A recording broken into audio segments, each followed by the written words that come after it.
सिंदूर की कीमत।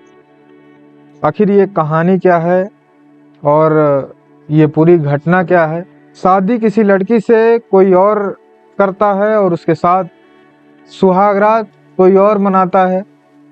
दरअसल उस लड़की के ऊपर जो बीतती है शायद उसने सपने में भी वो कल्पना नहीं की होगी। ये सच्ची घटना है दोस्तों, छत्तीसगढ़ की। आइए सुनाते हैं आपको पूरी घटना क्या है।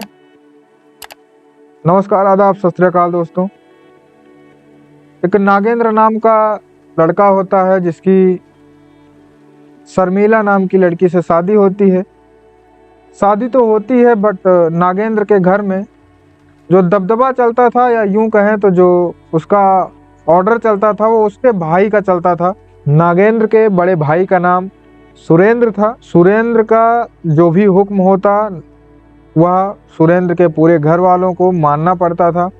दरअसल नागेंद्र के घर में कोई और था ही नहीं, बट बस जो है उसके घर में 3 लोग थे। नागेंद्र था, अब उसकी भाभी थी जो कि सुरेंद्र की पत्नी थी, और अब वो शादी करके शर्मिला को भी अपने साथ ले आया था। तो अब करीब 4 लोग थे घर में। तो बाहर वाले, दूध वाले, जो भी कुछ सामान वगैरह फेरी करने वाले आते, वह सिर्फ उस घर में सिर्फ इतना ही जानते थे कि यहाँ बहुओं को करीब 6 महीने के अंदर नई नई बहुओं से नागेंद्र की शादी करवा दी जाती है और उसके साथ सुहागरात उसका बड़ा भाई सुरेंद्र मनाता है।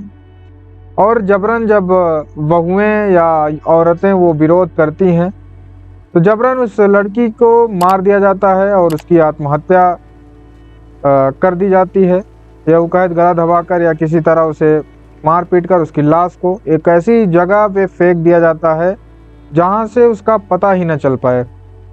अब नरेंद्र शादी करके शर्मिला को लाता है। सुहागरात वाले दिन उसकी भाभी जो है शर्मिला के कमरे में जाती हैं और बोलती हैं कि शर्मिला, लो ये नाइटी पहन लो, ये तुम्हारे बड़े भैया ने तुम्हारे लिए लाई है। तो उसे थोड़ा अचंभा सा लगता है, मतलब थोड़ा अजीब सा लगता है, बट वो मना कर देती है कि भाभी मैं ये नाइटी नहीं पहनूंगी, क्योंकि मैं जिस जोड़े में, शादी के जोड़े में आज आई हूँ, मैं अपने पति नागेंद्र के सामने सेम टू सेम उसी कपड़ों में रहना चाहती हूँ, और मैं चाहती हूँ कि मेरी ख्वाहिशें जो है दुल्हन के जोड़ों में पूरी की जाए। वह नाइटी पहने से मना कर देती है। फिर नरेंद्र की भाभी जो है बाहर आती हैं और उनके बड़े भैया को बताती हैं, यानी कि सुरेंद्र को बताती हैं कि आपने जो नाइटी लाई थी मैंने वो दी, बहुत शायद अब उस नाइटी को पहन ली होगी। फिर नरेंद्र की भाभी नरेंद्र को शर्मिला के कमरे में भेजती हैं कि जाइए, अब तुम्हारा इंतज़ार कर रही है शर्मिला, उसके साथ जो है अपना समय बिताइए और उसे कुछ खुशियां दीजिए। दरअसल जैसे ही नरेंद्र जाता है कमरे में और उसे शराब की बोतल लेके जाता है और उसे शराब पीने को बोलता है शर्मिला को, तो शर्मिली कभी शराब पी नहीं थी, वह पीने से मना कर देती है। फिर उसे डांटती है कि मैं शराब नहीं पीऊँगी, और नरेंद्र को धक्का दे देती है जिससे वह गिर जाता है। कमरे में कुछ आवाज़ सुनाई देती है। फिर जब ये आवाज़ बाहर आती है तो उसके बड़े भैया सुरेंद्र और उसकी वाइफ जो है, जिनका नाम रश्मिका होता है, सुरेंद्र की वाइफ, अब जाती है कमरे में और बोलती है कि नरेंद्र तुम बाहर जाओ, मैं देखती हूँ शर्मिला क्यों गुस्सा है। फिर उसे ज़बरदस्ती शराब पिलाती है कि देखो पी लो, ये एक ऐसी दवा है, अगर अभी नहीं पियोगी तो बाद में पछताओगी। जबरन जो है शराब पिलाती हैं ज़बरदस्ती, करीब 3 से 4 पैक पिलाती हैं। फिर वह बेहोश हो जाती है और उसी शराब में बेहोशी की गोली मिलाकर शराब उसे पिलाई गई थी। अब जब सुहागरात का टाइम आता है तो नरेंद्र की जगह उसका बड़ा भाई सुरेंद्र उस शर्मिला के साथ कमरे में जाकर, अब वह क्योंकि बेहोश थी, होश में थी नहीं, तो जो है उसके साथ रात बिताता है। सुबह होती है तो जैसे ही उठकर जा रहा होता है सुरेंद्र, वैसे ही शर्मिला देखती है, बट उसे इतना नहीं पता होता कि ये मेरे साथ रात बिताया है, या फिर यूं कहें तो मेरे साथ बड़े भैया ने रातें गुजारी है और रात में यही मेरे साथ थे, मेरा पति नरेंद्र मेरे साथ नहीं था। बट उसे कुछ अजीब सा लगता है और वो अपने पति नरेंद्र से पूछती है कि नरेंद्र जी आप मेरे साथ शायद कमरे में नहीं थे, मेरे साथ कोई और था। बट उसे जो है यूं कहें तो मना करके नरेंद्र जो है इधर उधर की बातें बताकर चुप करवा देता है कि नहीं, तुम शायद भूल रही हो, मैं ही तुम्हारे साथ कमरे में था, पागल, और कौन जाएगा। सिलसिला ऐसे ही चलता रहा। एक दिन जो है एक दूध बेचने वाली आती है और शर्मिला से पूछती है कि तुम्हारी शादी को कितना टाइम हो गया बहू। इसके पहले भी तो नरेंद्र ने एक शादी की थी, बट ये बात तुम नरेंद्र से मत बताना क्योंकि मैं तुम्हें ही बता रही हूँ।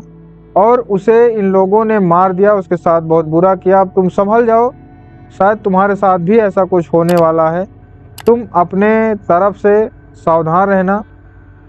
शर्मिला ये बात सुनते ही जो है उस दूध वाली का नंबर ले लेती है और बोलती है, बहन जो भी कुछ और बात होगी मेरे घर के बारे में तुम मुझे मेरे फ़ोन पर कॉल करके बता सकती हो। फिर जो है जैसे ही शर्मिला आती है और उस सुशीला नाम की लड़की से अपने पति नारायण से पूछती है कि एक बहन ने मुझे बताया है कि तुमने करीब 6 महीने पहले एक और शादी की थी उस सुशीला नाम की लड़की से, वो कहाँ है और वो लड़की कहाँ गई।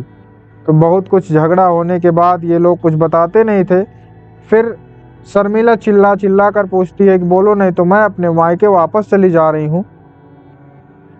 फिर उसका बड़ा भाई नरेंद्र का सुरेंद्र शर्मिला को थप्पड़ों से मारता है और उसे डराता धमकाता है कि सुशीला जो है इस घर की बहू थी और वो मेरा कहना नहीं मान रही थी,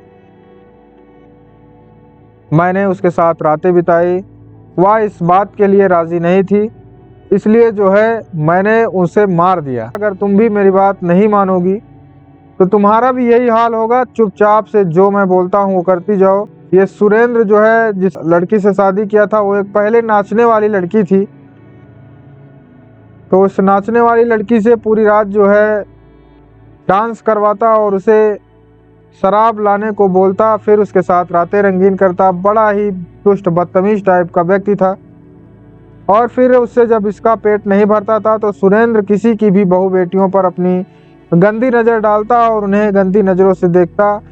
समय आने पर या उन्हें अकेला देखकर उनके साथ रातें बिताता, जोर ज़बरदस्ती करता।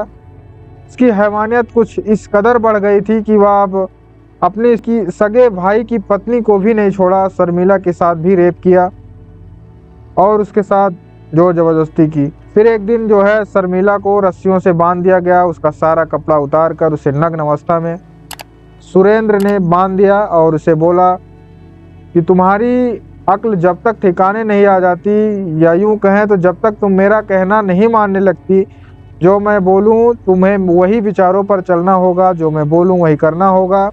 अगर तुम ऐसा नहीं करती हो तो मैं तुम्हें जान से मार दूंगा और तुम्हारे साथ करीब अपने जो भी क्लाइंट्स हैं या फिर जो भी दोस्तों को तुम्हारे साथ ग्रुप सेक्स करने के लिए बोलूँगा।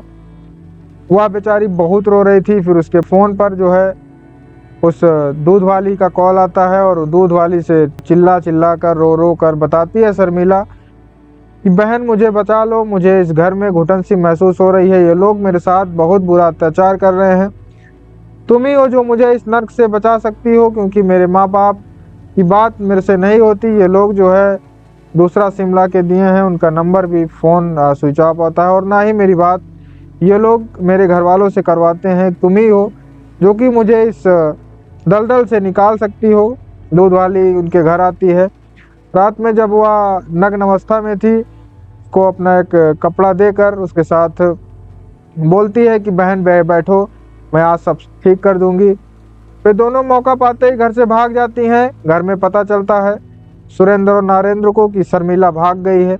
सुरेंद्र और नरेंद्र बाइक लेकर शर्मिला को ढूंढने निकलते हैं और एक धारदार हथियार जो है लिए रहते हैं। जैसे ही कुछ दूर पर शर्मिला भागती भागती जा रही थी, बट वो शर्मिला नहीं थी, वो दूध वाली थी, बट उसका चेहरा नहीं दिख रहा था। तो इन्होंने ऐसा वार किया कि उस दूध वाली की मौके पर ही मौत हो गई और शर्मिला वहाँ से भाग निकली। उसने पुलिस में जाकर इस कहानी की और इस केस की रिपोर्ट लिखवाई और इन सब लोगों को पुलिस लाकर घर में ही गिरफ्तार करवाया और उस काम वाली की हत्या के आरोप में और सुशीला के हत्या के आरोप में इन घर के दोनों लोगों नरेंद्र और सुरेंद्र को सजा दिलवाई। कहानी यहीं पर समाप्त होती है। धन्यवाद दोस्तों।